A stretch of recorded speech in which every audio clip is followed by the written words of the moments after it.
Subscribe करें हमारे channel side take को और देखें आज का बहुत ही महत्वपूर्ण वीडियो फ्रेंड्स, जो है टाइप्स ऑफ डिजीज, बोले तो रोग के प्रकार पर आधारित। फ्रेंड्स, आपने रोगों के कैटेगरी के बारे में अभी तक नहीं पढ़ा होगा, तो रोग कितने प्रकार के होते हैं, किस श्रेणी में कौन से रोग आते हैं, हेमोफीलिया किस श्रेणी के रोग हैं, टीबी किस श्रेणी के रोग हैं, टाइफाइड किस श्रेणी के रोग हैं, वायरस जनित कौन से रोग हैं, और आनुवांशिक विकार बोले तो गुणसूत्र विकार के कारण कौन से रोग होते हैं, क्रेनफर्स डिजीज क्या होता है, डाउन सिंड्रोम क्या होता है। तो इन सब के बारे में आज हम पूरी की पूरी वीडियो लाया हूं और साथ में एमसीक्यू टाइप क्वेश्चंस भी लाया हूं फ्रेंड्स। तो चलिए एक व्यू हम देख लेते हैं और आगे हम इन सारे के बारे में आपको पहले थ्योरी बताऊंगा, क्योंकि यह चैप्टर बहुत ही इम्पोर्टेंट है, इसलिए थ्योरी को भी पढ़ना आपके लिए बेहद ही लाभदायक होगा। और उसके बाद मैं एमसीक्यू टाइप क्वेश्चंस के लगभग 34 क्वेश्चंस आपके लिए लाया हूं। मैं एक एक क्वेश्चंस को डिस्कस करूंगा फ्रेंड्स, और इसके बाद हम वीडियो का अंत करेंगे। तो भरपूर मटेरियल के साथ यह हमारा जो वीडियो है फ्रेंड्स, वह आपके सामने प्रस्तुत करने जा रहा हूं। तो चलिए वक्त को बर्बाद न करते हुए थ्योरी को हम लोग पहले देखेंगे, और आंसर को भी मैंने अंत में दे रखा है, जो सारे के सारे एमसीक्यू टाइप क्वेश्चंस के आंसर है फ्रेंड्स। तो चलिए हम स्टार्ट करते हैं आज का वीडियो, जो है टाइप्स ऑफ डिजीज।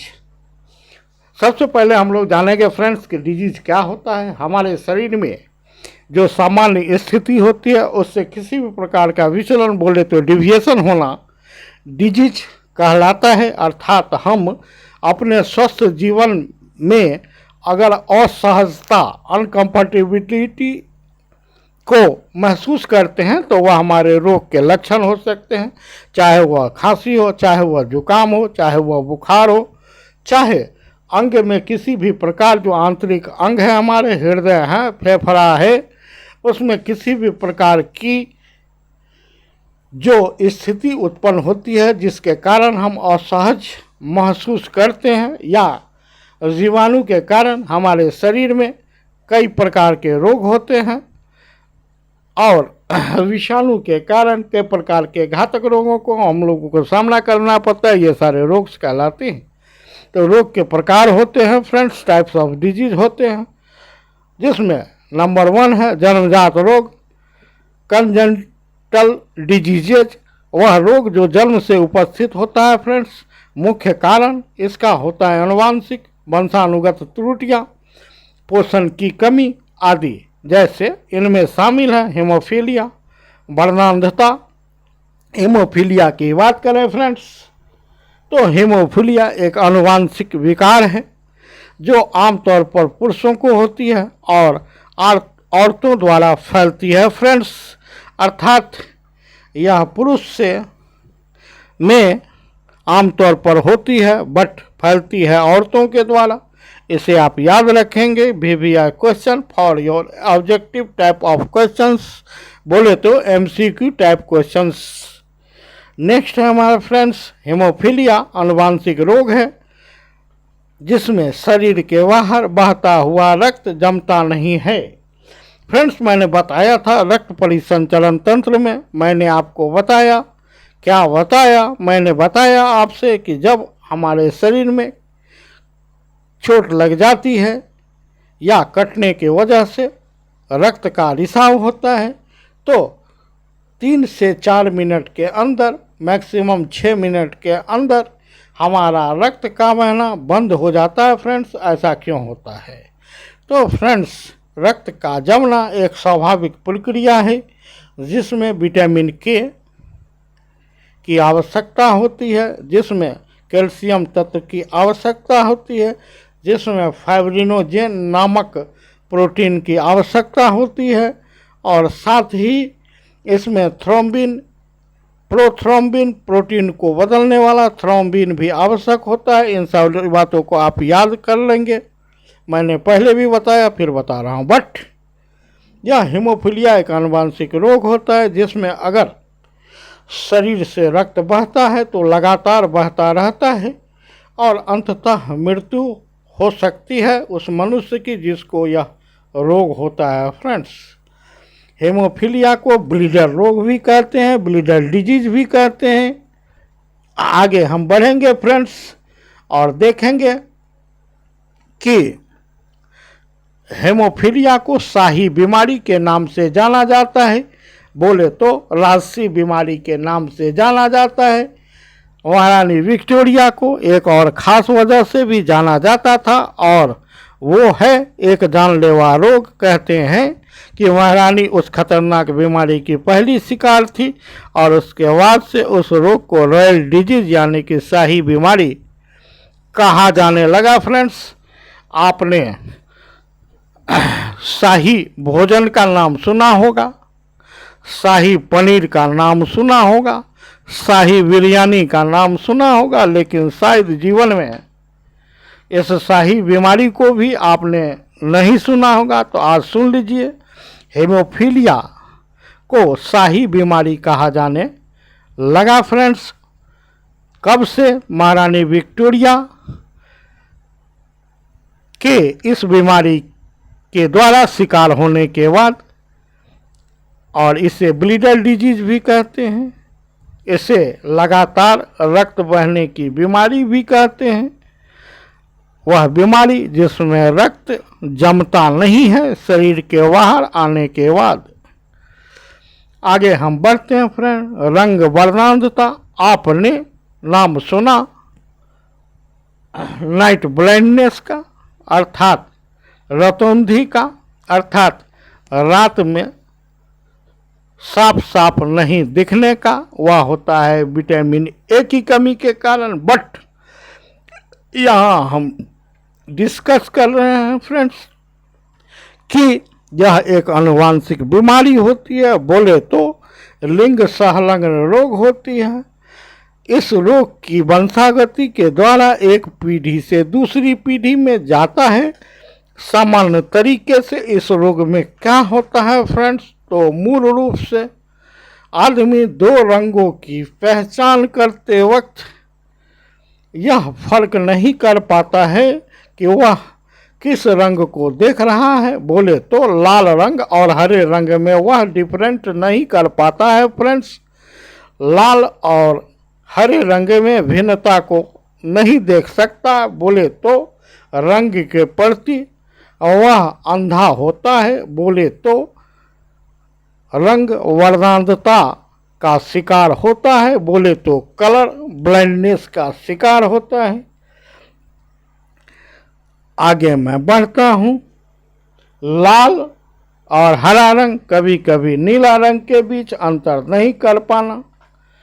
अगला है हंसिया आकार anaemia friend, sickle cell anaemia. हंसिया जिसके द्वारा हम पशु के चारा को काटते थे फ्रेंड्स, आज भी काटते हैं, वह हंसिया के आकार का सिकल सेल एनीमिया। एनीमिया बोले तो एनीमिया होता है लोहा की कमी से। दूसरी बात, एनीमिया होता है विटामिन B12 की कमी से। तीसरी बात, यह एक आनुवंशिक बीमारी है जिसमें हमारा RBC बोले तो रेड ब्लड सेल्स कैसा हो जाता है फ्रेंड्स, हंसिया के आकार का हो जाता है। हंसिया या बोले तो पूरी की पूरी अर्धचंद्रमा जैसी हो जाती है और यह असामान्य जीन से उत्पन्न होने वाला एक आनुवंशिक विकार है फ्रेंड्स।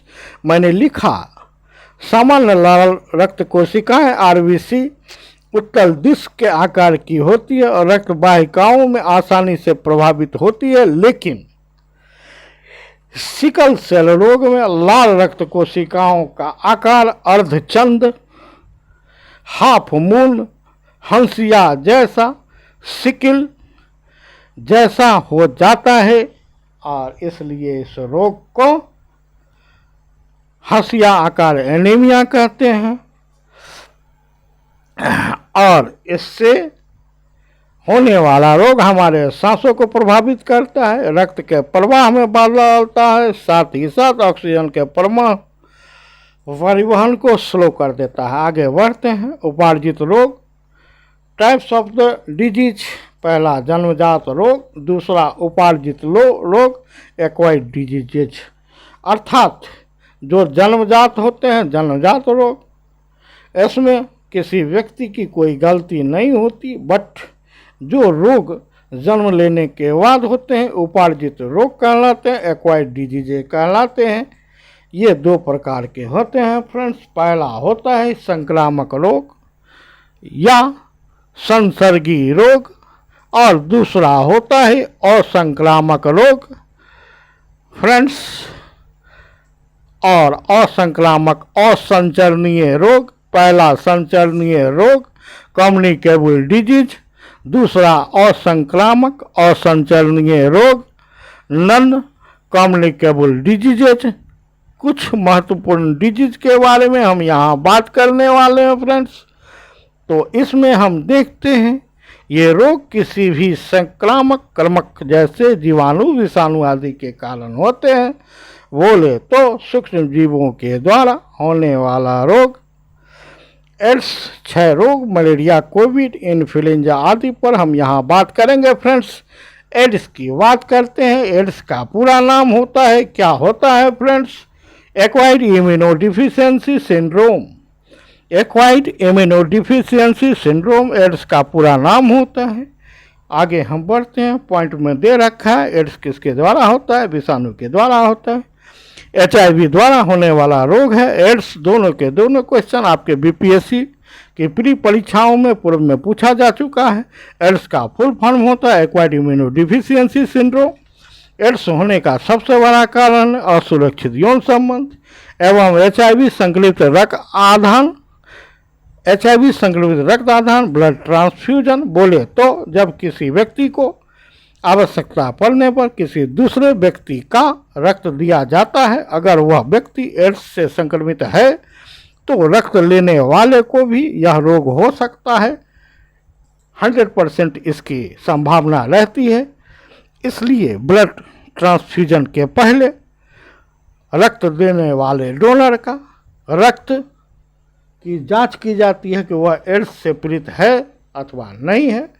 आगे हम बढ़ते हैं। बिल तथा मिलिंडा गेट्स फाउंडेशन द्वारा स्थापित भारत के लिए कार्यक्रम आह्वान एड्स के प्रतिरोध के लिए कार्यरत है। BBI question which have been asked in your BPSC examinations। Next है सबसे ज़्यादा एड्स के लिए सबसे ज़्यादा आजमाई गई दवा है जिडोरुडीन। BBI question which have been asked in your BPSC examination। Next BBI question कि फ्रेंड्स इलिसा टेस्ट किसकी जांच के लिए किया जाता है? एड्स की जांच के लिए किया जाता है। इसे भी आप याद रखें BBI क्वेश्चन। नेक्स्ट है ट्यूबरकुलोसिस। बोले तो क्षय रोग, बोले तो TB। क्षय रोग का रोग कारक है जीवाणु फ्रेंड्स। क्षय रोग से 5 लाख भारतीय प्रतिवर्ष मरते हैं। which has been asked in your BPSC pre test examination. क्षय रोग TB किसके कारण होता है? माइकोबैक्टीरियम ट्यूबरकुलोसिस नामक जीवाणु के कारण होता है फ्रेंड्स। क्षय रोग से प्रभावित होते हैं हमारे फेफड़े, किडनी, रीढ़ और मस्तिष्क। और इसके लिए जो टीका है फ्रेंड्स वह है BCG का टीका वैक्सीन। क्षय रोग से बचाव के लिए टीका है, वैक्सीन है। बच्चों की बात करें तो जन्म के 48 घंटे के अंदर यह BCG का टीका, बोले तो बेसिलस कैलमेट-गुएरिन का टीका लग जाना चाहिए।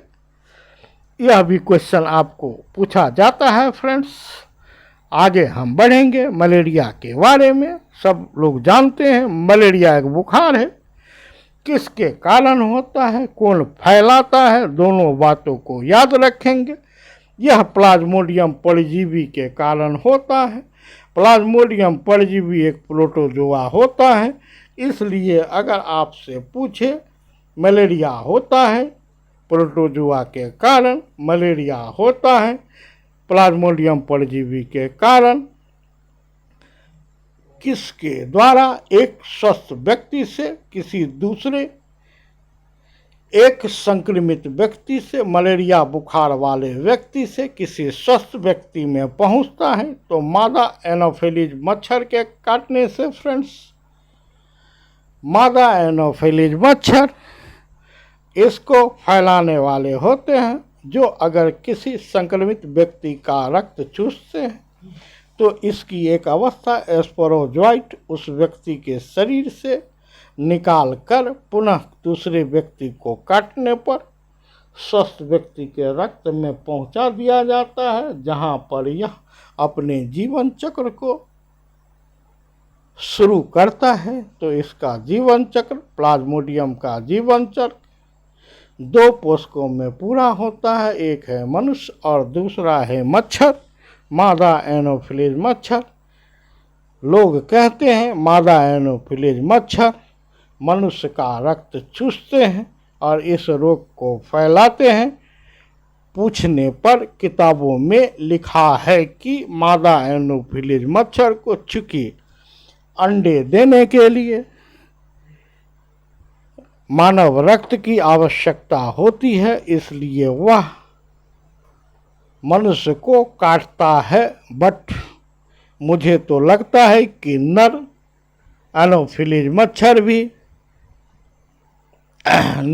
एनोफिलीज मच्छर भी इस रोग को एक व्यक्ति से दूसरे व्यक्ति में पहुंचाते होंगे। खैर, ये बात रिसर्च की बात है, शोध की बात है, आगे देखा जाएगा फ्रेंड्स क्या होता है। इसी बात पर मैं फलेरिया की बात कर दूं। फलेरिया किसके द्वारा होता है? तो फलेरिया होता है फ्रेंड्स फलेरिया कृमि के द्वारा। वैज्ञानिक नाम है इसका वुचेरेरिया वेनक्लोफ्टी, बट यह फैलता है मादा क्यूलेक्स मच्छर के द्वारा। इसी पर बात कर लूं डेंगू के बारे में फ्रेंड्स, तो डेंगू होता है वायरस के कारण, बट फैलता है किसके कारण फ्रेंड? एडिज इजिप्टी नामक मादा मच्छर के कारण। इसे भी याद रखेंगे। VBI question for your examination, that is malaria, that is filaria, that is dengue. तीनों के तीनों मच्छर के काटने से, मादा मच्छर के काटने से, फीमेल मच्छर के काटने से। आगे हम बढ़ते हैं कोविड-19, जिससे हमारा देश ही नहीं पूरा विश्व आक्रांत रहा। मनुष्य के लिए यह बहुत ही घातक सिद्ध हुआ फ्रेंड्स, और लाखों की संख्या में हमने मानव जाति को इस रोग के कारण न बचा सके। फिर भी चलिए आगे क्या होगा कोई नहीं जानता, इसके बारे में हम जान लेते हैं जो उपलब्ध जानकारी है। कोरोना वायरस रोग कोविड-19 SARS-CoV-2 वायरस के कारण होने वाला संक्रामक रोग है फ्रेंड्स। वायरस संक्रमित व्यक्ति के मुंह या नाक से छोटे तरल कणों में फैल सकता है जब वे खांसते हैं, छींकते हैं, बोलते हैं, गाते हैं या सांस लेते हैं। ये कण बड़ी श्वसन बूंदों से लेकर छोटे एरोसोल तक होते हैं फ्रेंड्स। एरोसोल बोले तो वाष्प का नाम होता है एरोसोल रसायन। मैं आगे बताऊंगा फ्रेंड्स क्या होता है जब हम आपको पढ़ाएंगे ओजोन परत, जब हम पढ़ाएंगे एरोसोल रसायन, क्लोरोफ्लोरोकार्बन, फ्लोरोकार्बन और क्लोरोफ्लोरोमीथेन के बारे में चर्चा करेंगे। तो बट ये छोटे एरोसोल बल्कि वाष्प के रूप में, श्वसन बूंदों के रूप में एक व्यक्ति से दूसरे व्यक्ति में फैलता है और इसके मार्फत कोरोना वायरस के वायरस एक स्वस्थ व्यक्ति एक को किसी संक्रमित व्यक्ति से पहुंचता है। दूसरों से कम 1 मीटर की दूरी बनाकर खुद को और दूसरों को संक्रमण से बचाएं। और बार बार यह भी हिदायत दी जाती थी कि आप कहीं से, ट्रेन से, बस से, किसी सार्वजनिक वाहन से उतरे, किसी व्यक्ति के द्वारा प्रयोग किए गए मशीन के संपर्क में आने के बाद, या फिर उस संक्रमित व्यक्ति के जो संक्रमित हो सकते हैं या नहीं हो सकते, इसकी जानकारी हमें नहीं होती है, लेकिन सावधानी के तौर पर किसी भी व्यक्ति के द्वारा प्रयोग किए गए कागज कलम एवं की समाचार पत्र को भी न छूने की हिदायत दी जाती थी। साथ ही घर वापस लौटने पर साबुन से अच्छी तरह से हाथों को साफ करने की हिदायत की जाती थी। इसके पीछे क्या था फ्रेंड्स? तो इसके पीछे वायरस के संक्रमण से बचने का उपाय था फ्रेंड्स। 1 मीटर की दूरी बनाकर खुद को, दूसरे व्यक्ति को संक्रमण से बचाए रखने की हिदायत दी जाती थी फ्रेंड्स। और जब हम कोरोना की बात करें, जब यह अपने पराकाष्ठा पर पहुंची तो सारे के सारे सार्वजनिक वाहन को बंद कर दिया गया है। यहाँ तक कि हमारे रेल के यातायात को बंद कर दिया गया। क्यों फ्रेंड्स? क्योंकि वहाँ कंजेस्टेड हम लोग रहते हैं, एक के बगल में दूसरे व्यक्ति बैठते हैं, न जाने कौन कोरोना संक्रमित हो और न जाने किसे वह कोरोना से संक्रमित कर दे। जगह जगह कोरोना की जांच के लिए जो टेस्ट है वह किया जाता था, रेलवे स्टेशन पर, बस स्टैंड पर, हवाई अड्डे पर। क्यों फ्रेंड्स? क्योंकि इसके जो विषाणु थे वह हमारी सांस के द्वारा दूसरे व्यक्ति को संक्रमित कर सकते थे।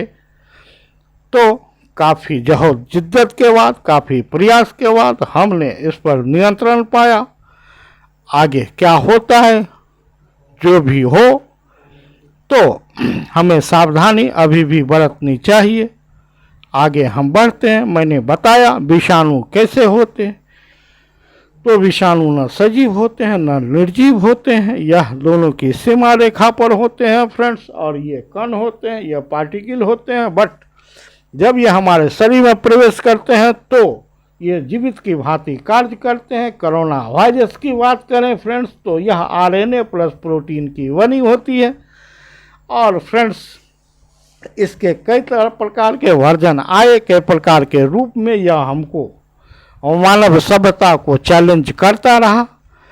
तो चलिए फ्रेंड्स, हम आगे की ओर बढ़ते हैं। इन्फ्लुएंजा की बात करते हैं। यह इन्फ्लुएंजा एक ऐसा रोग है जिसमें कोरोना जैसी ही स्थिति होती है। किसी संक्रमित व्यक्ति द्वारा छींकने या खांसने के दौरान उत्पन्न होने वाली हवा की छोटी बूंदों को सांस से अंदर लेना इसका कारण हो सकता है। यह भी अत्यधिक संक्रामक वायरल रोग है और बहुत लोगों ने, हमारे डॉक्टर्स ने, इन दोनों के बीच जो डिफ्रेंशिएशन है बहुत माइन्यूट है फ्रेंड्स।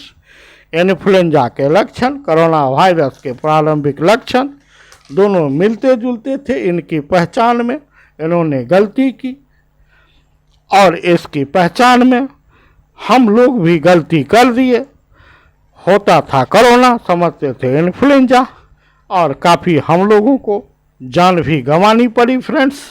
बहुत सारे लोगों को मैंने, आपने और इस दुनिया ने खो दिया फ्रेंड्स। चलिए आगे हम बात करते हैं असंक्रामक रोग की। बोले तो सूक्ष्म जीवों के अतिरिक्त जो रोग होते हैं जन्म के समूह से मौजूद न होते और न ही व्यक्ति से दूसरे व्यक्ति में फैलते हैं। असंक्रामक बोले तो नॉन कम्युनिकेबल डिजीज कहलाते हैं। इसमें है फ्रेंड्स हाई ब्लड प्रेशर, गठिया, मधुमेह, रक्ताल्पता, गंडवाला, कैंसर, अल्जाइमर रोग और मिर्गी शामिल है। थोड़ा सा हम हाइलाइट्स करेंगे फ्रेंड्स। उच्च रक्तचाप, जैसा कि आप जानते हैं हमारे शरीर का सामान्य रक्तचाप 120/80 mmHg होता है। 120 से कम और 80 से कम हाइपोटेंशन कहलाता है और 120 से अधिक हाइपरटेंशन कहलाता है, उच्च रक्तचाप कहलाता है, जो हमारे शरीर के लिए काफ़ी महत्वपूर्ण होता है। क्योंकि रक्त का प्रवाह तेज हो जाता है और ब्रेन हेमरेज, हार्ट चौक आदि होने की संभावना बढ़ जाती है। मस्तिष्क और किडनी के खराब होने का संभावना बढ़ जाता है। फ्रेंड, हाइपरटेंशन भी खराब है, हाइपोटेंशन भी खराब है। उच्च रक्तचाप में यह होता है, जबकि निम्न रक्तचाप में रक्त का फ्लो मंद पड़ जाता है। फ्रेंड्स, इसे भी आप याद रखेंगे। इसलिए सामान्य उच्च रक्तचाप 120/80 mmHg बिल्कुल ही ठीक है, न उससे ऊपर हाइपरटेंशन न उससे नीचे हाइपोटेंशन। दोनों ही स्थिति हमारे शरीर के लिए अच्छा नहीं होता है। गठिया वात, जिसे हम कहते हैं दो हड्डियों के बीच में दर्द का महसूस होना, चलने फिरने में कठिनाई का महसूस होना, गठिया का मुख्य कारण फ्रेंड्स शरीर में कैल्शियम की कमी। इसलिए कैल्शियम को लेना चाहिए फ्रेंड्स। हम अपने दैनिक आहार में कैल्शियम से प्राप्त होने वाले भोजन को शामिल करें। दूध कैल्शियम का एक अच्छा स्रोत है। फ्रेंड्स, आगे हम बढ़ते हैं। मधुमेह, आप सभी जानते हैं, हम सभी जानते हैं, मधुमेह को डायबिटीज भी कहते हैं। फ्रेंड्स, डायबिटीज क्यों होता है? इंसुलिन की कमी के कारण होता है। इंसुलिन कहाँ से स्रावित होता है? पेनक्रियाज से स्रावित होता है। पेनक्रियाज के अंतःस्रावी भाग से इंसुलिन स्रावित होता है, जिसे हम कहते हैं, क्या कहते हैं फ्रेंड्स? तो इसे हम मधुमेह कहते हैं, डायबिटीज कहते हैं। रक्ताल्पता की बात है फ्रेंड्स, तो यह होता है हमारा, क्या होता है? एनीमिया होता है, रक्त की कमी होता है, या लोहा के कमी से होता है, या विटामिन B12 के कमी से होता है। गंडमाला की बात करें, इसे हम घेंघा भी कहते हैं, इसे हम ग्वाइटर भी कहते हैं। यह थायरोक्सिन या आयोडीन की कमी से होने वाला रोग है फ्रेंड्स। इसमें गले में जो ग्रंथि होती है वह फूल जाती है। कैंसर की हम बात करें, ऑन्कोजिन के कारण कैंसर होता है और कई कारणों से कैंसर होता है। हमारे शरीर में किसी भी कोशिका की असामान्य वृद्धि हो जाती है जो गांठ का रूप लेता है, इसे हम कैंसर कहते हैं। कैंसर से बचने के लिए बहुत सारी औषधि वर्तमान में है, रेडियो केमोथेरेपी वगैरह है फ्रेंड्स। अल्जाइमर रोग और मिर्गी रोग भी शामिल होते हैं इसमें। कितने रोगों की मैं चर्चा करूंगा, आगे मैं बढ़ रहा हूँ फ्रेंड्स। कुछ अन्य महत्वपूर्ण रोग हैं मेडिकल साइंस में। पार्किंसंस रोग तंत्रिका तंत्र और मस्तिष्क को प्रभावित करने वाला रोग है फ्रेंड्स। पार्किंसंस रोग के उपचार के विकास के लिए अरविंद कार्लसन को नोबेल पुरस्कार से सम्मानित किया गया। This question have been asked in your BPSC pre test friends. आगे हम बढ़ते हैं। गुणसूत्रीय विकार which is the most important for your coming BPSC examination friends and other examinations. There are 3 types of diseases due to chromosomal disorder. यह है Down syndrome, Klinefelter syndrome, Turner syndrome. गुणसूत्रीय विकारों के सामान्य उदाहरण हैं। मैं एक एक की बात करूंगा फ्रेंड। डाउन सिंड्रोम, हमारे शरीर में 23 जोड़े गुणसूत्र होते हैं, बोले तो 46 क्रोमोजोम होते हैं, बट अगर क्रोमोजोम की संख्या जो होती है वह अगर 21+1 हो जाए तो डाउन सिंड्रोम। अगर नर में 2 X हो जाए और 1 Y हो जाए तो क्लेंटफर सिंड्रोम।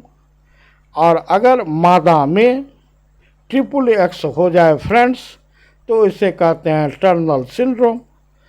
एक एक की बात करें तो मैंने एक एक के बारे में बहुत सारी जानकारी आपको दे रखी है। डाउन सिंड्रोम के बारे में, डाउन सिंड्रोम क्रोमोसोम की एक अतिरिक्त प्रतिलिपि की उपस्थिति के कारण डाउन सिंड्रोम होता है 21+1।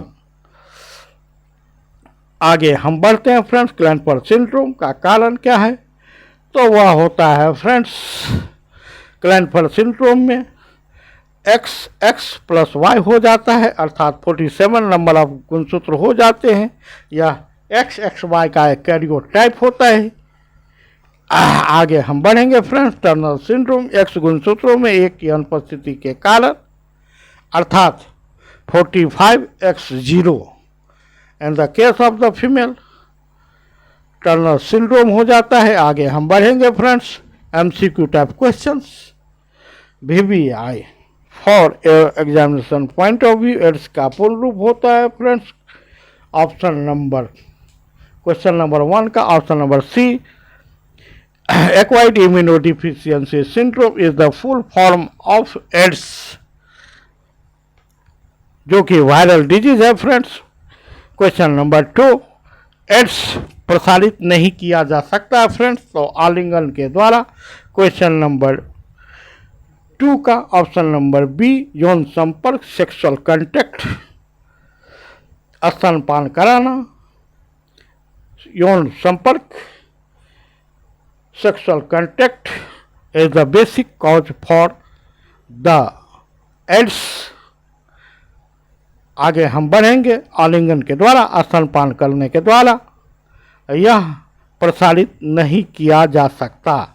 आगे है फ्रेंड्स क्वेश्चन नंबर 2 का ऑप्शन नंबर बी आलिंगन के द्वारा एड्स का प्रसारण नहीं किया जा सकता एक व्यक्ति से दूसरे व्यक्ति में नहीं फैलाया सकता बट तीनों के तीनों यौन संपर्क स्तनपान और रक्तदान के द्वारा यह एक व्यक्ति से दूसरे व्यक्ति में पहुंच सकता है। एड्स किसके कारण होता है फ्रेंड्स तो विषाणु के कारण होता है। Question number 3 option number C correct answer AIDS में वायरस को मारता है friends. Question number 4 option number A T सहायक कोशिकाएं VBI क्वेश्चन नंबर 5 एड्स का पता लगाने के लिए किस तकनीक का उपयोग किया जाता है friends. Question number 5 option number C western blot और ELISA test. VBI question haemophilia क्या है फ्रेंड्स तो रक्त का थक्का उत्पन्न करने वाले कारकों के लिए जिम्मेदार जीन की अनुपस्थिति के कारण यह रोग होता है। क्या है फ्रेंड्स तो रक्त का थक्का नहीं बनना शरीर के बाहर रक्त आने पर इसका थक्का नहीं बनता है। हेमोफीलिया में यह एक अनुवांशिक रोग है जैसा कि मैंने बताया किसके कारण होता है तो जीन की अनुपस्थिति के कारण होता है जो जीन रक्त का थक्का बनाने के लिए उत्तरदायी होते हैं इसकी अनुपस्थिति के कारण होता है। So option number A is the correct answer for the question number 6। Question number 7 haemophilia एक मानव रोग है किसके कारण होता है फ्रेंड्स तो हेमोफीलिया क्या है उत्परिवर्ती जीन के द्वारा होता है। क्वेश्चन नंबर 7 का option number D is the correct answer mutant gene mutation के बारे में बताया जीन में DNA की रचना में परिवर्तन म्यूटेशन कहलाता है। म्यूटेशन का महत्व हमारे शरीर में विकास से है जय विकास से है। ह्यूगो डी वेरिज को उत्परिवर्तन का प्रतिवादक कहते हैं। हेमोफीलिया ए अधिक रक्तस्राव की विशेषता किसकी कमी से होता है। Question number 8 option number C कारक 8। क्वेश्चन नंबर 9 हेमोफीलिया बी किसकी कमी से कारण होता है। Question number 9 option number B कारक 9। क्वेश्चन नंबर 10 हेमोफीलिया का आनुवंशिक विकार है जिससे क्या होती है friend. Question number 10 option number ई रक्त का थक्का न जमना VBI क्वेश्चन। आगे है रंग दृष्टिहीनता बोले तो वर्णांधता बोले तो कलर ब्लाइंडनेस क्या है फ्रेंड्स अनुवांशिक रोग है। Option number C correct answer. Question number 12 सामान्य तौर पर वर्णांधता क्या होती है तो फ्रेंड्स क्वेश्चन नंबर 12 का option number A correct answer एक अनुवांशिक स्थिति है एंड हेरिडिटरी कंडीशन। आगे हम बढ़ते हैं फ्रेंड्स तो बढ़ते हैं क्वेश्चन नंबर 13 की तरफ। तो फ्रेंड्स क्वेश्चन नंबर 13 है हमारा एक वर्णान व्यक्ति को निम्नलिखित में से किस रंग में भेद करने में कठिनाई होती है फ्रेंड्स तो हरा और लाल रंग के बीच वह अंतर नहीं कर पाता है। Option number B correct answer for option question number 13। Question number 14 friends निम्नलिखित में से कौन सा परीक्षण व्यक्ति एवं वर्णांधता के निदान के लिए उपयोग में किया जाता है। आपको दिया जाता है फ्रेंड्स विडॉल परीक्षण। आपको दिया जाता है इशारा परीक्षण, रॉस-चॉक एलिसा परीक्षण। क्वेश्चन नंबर 14 का ऑप्शन नंबर सी इशारा परीक्षण, आप इसे याद रखेंगे। क्वेश्चन नंबर 15, यदि कोई वर्णांध महिला किसी ऐसे पुरुष से विवाह करती जिसके माता भी वर्णांध थे, उसकी संतति में वर्णांधता होने की क्या संभावना होती है फ्रेंड्स? तो क्वेश्चन नंबर 15 का option number A 100%। Question number 16 रक्ताल्पता एनीमिया से संबंधित है फ्रेंड्स, लोहे की कमी। BBI question, option number C is the correct answer for the question number 16। क्षय रोग का रोग कारक है फ्रेंड्स, तो क्षय रोग किसके कारण होता है? जीवाणु के कारण होता है। क्षय रोग बोले तो टीबी, क्षय रोग बोले तो tuberculosis. Question number 17 option number A correct answer friends. आगे हम बढ़ते हैं, नेक्स्ट हमारा क्वेश्चन है फ्रेंड्स क्वेश्चन नंबर 18, क्षय रोग से बचाव के लिए टीका लिया जाता है। तो फ्रेंड्स बीसीजी का टीका लिया जाता है, बच्चों के जन्म के 48 घंटे के अंदर यह टीका दे दिया जाता है। आगे हम बढ़ते हैं, क्वेश्चन नंबर 19। क्वेश्चन नंबर 19 है हमारा फ्रेंड्स, वह है मलेरिया रोग किसके कारण होता है? प्रोटोजुआ के कारण होता है। एक कोशिकीय जीव होते हैं प्रोटोजुआ, बहुत ही सूक्ष्म होते हैं फ्रेंड्स, और मलेरिया में हमारे लीवर को काफ़ी क्षति पहुंचती है, आरबीसी की कमी हो जाती है, बुखार आने लगता है 48 घंटे का, 36 घंटे का, 72 घंटे का। इसकी 4 प्रजाति होती है फ्रेंड्स, जिसमें सबसे कॉमन है प्लाज्मोडियम वाइवेक्स, इसके अतिरिक्त है फैल्सीपेरम, ओवेल वगैरह। आगे हम बढ़ेंगे फ्रेंड्स, क्वेश्चन नंबर 20, मलेरिया किसके द्वारा फैलता है? तो फैलता है श्रीमती मादा एनोफिलीज मच्छर के कारण। आपको मैंने श्रीमती लगा के बताया, क्यों? क्योंकि Shrimati is for female and श्रीमान इज फॉर मेल। तो श्रीमती एनोफिलीज मच्छर बोले तो मादा एनोफिलीज मच्छर के द्वारा फैलता है। क्वेश्चन नंबर 21, मलेरिया के परजीवी का उद्भवन काल कितना होता है? बोले तो क्वेश्चन नंबर 21 का option number A 10 to 11 days, 10 से 11 दिन। क्वेश्चन नंबर 22, मलेरिया का पता निम्न में से किसकी मौजूदगी के लिए रक्त का परीक्षण करके लगाया जाता है फ्रेंड्स? तो वह है कि लाल रक्त कोशिकाओं में प्लाज्मोडियम की उपस्थिति। क्वेश्चन नंबर 22 का option number D is the correct answer. आगे हम बढ़ते हैं फ्रेंड्स, क्वेश्चन नंबर 23, कोविड-19 महामारी के लिए जिम्मेदार विषाणु कौन सा है? क्वेश्चन नंबर 23 का ऑप्शन नंबर ए SARS-CoV-2। कोविड-19 कैसे संचालित होता है फ्रेंड्स? तो एरोसोल और बूंदों के माध्यम से। आगे हम बढ़ते हैं फ्रेंड्स, क्वेश्चन नंबर 24 का option number A correct answer. Question number 25, चिकित्सक कोविड-19 मरीजों को रियल टाइम PCR टेस्ट करने की सिफारिश करते हैं, यह नैदानिक परीक्षण कहलाता है। क्वेश्चन नंबर 25 का ऑप्शन नंबर सी वायरस के RNA का। आगे हम बोलते हैं फ्रेंड्स, क्वेश्चन नंबर 26, कोविड-19 कोवैक्सीन के लिए एक टीका किसके द्वारा विकसित की गई friends? Question number 26 option number D Cipla के द्वारा। Cipla is the medicine producer company, Cipla. Covid friends का मतलब क्वेश्चन नंबर 27 ऑप्शन नंबर ए भारत बायोटेक कोविड-19 कोवैक्सीन के लिए एक टीका भारत बायोटेक के द्वारा किया गया फ्रेंड्स।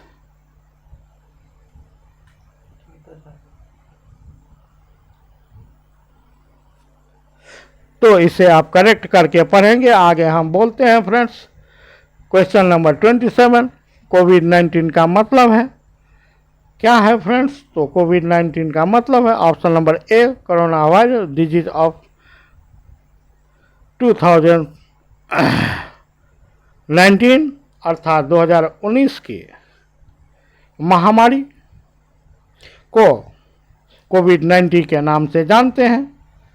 आगे हम बढ़ते हैं, question number 28, option number B correct answer. Influenza रोग वायरस के कारण होता है। क्वेश्चन नंबर 29, इन्फ्लुएंजा के इलाज के लिए इस्तेमाल की जाने वाली एंटीवायरल दवा है friends. Question number 29, option number B oseltamivir. आगे हम बढ़ते हैं। क्वेश्चन नंबर 30, इन्फ्लुएंजा जुकाम और एड्स जैसी बीमारियां किसके कारण होती है? तो क्वेश्चन नंबर 30 का option number C correct answer, विषाणु, तीनों के तीनों, इन्फ्लुएंजा जुकाम और एड्स विषाणु के कारण। सीरीज में कई रोग दिए जा सकते हैं जीवाणु के कारण। हैजा हुआ, टेटनस हुआ, टाइफाइड हुआ, और हैजा को कॉलरा भी कहते हैं फ्रेंड्स। तो आप इसे भी याद रखेंगे, चारों के चारों जीवाणु के द्वारा। और ये बीमारियां वायरस के कारण, इन्फ्लुएंजा हुआ, जुकाम हुआ, एड्स हुआ, कैंसर हुआ, हर्पिस हुआ, कोविड-19 हुआ, सारे के सारे विषाणु के द्वारा आपसे पूछता है। आप बीमारियों को याद कर लेंगे। और बहुत सारी किताबों में इसे सीरीज बना के दिया है, कॉलम बना कर दिया है। आगे हम बताएंगे। क्वेश्चन नंबर 31, डिप्थीरिया और इन्फ्लुएंजा के लिए क्या जिम्मेवार है फ्रेंड्स? तो यह जिम्मेवार होता है क्वेश्चन नंबर 31 का ऑप्शन नंबर बी क्रमशः बैक्टीरिया और वायरस।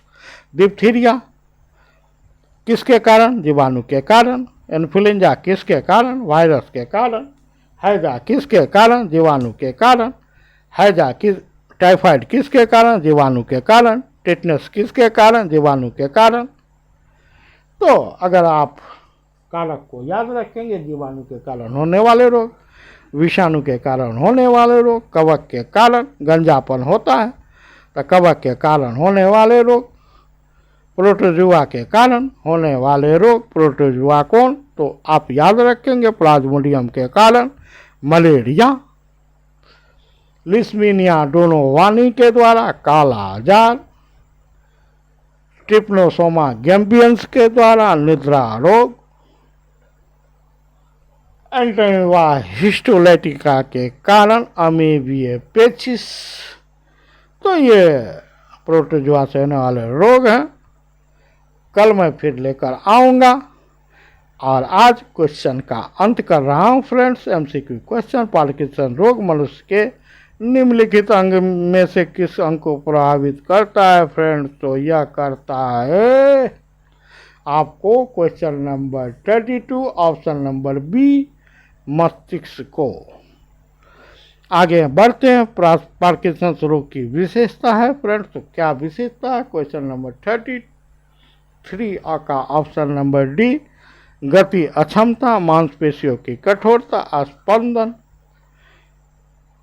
और नोबेल पुरस्कार से पार्किंसन रोग के उपचार के विकास के लिए सम्मानित किया गया अरविंद कार्लसन को। तो चलिए फ्रेंड्स, यह हमारे इस वीडियो का लास्ट क्वेश्चन था। Good night, thanks for watching.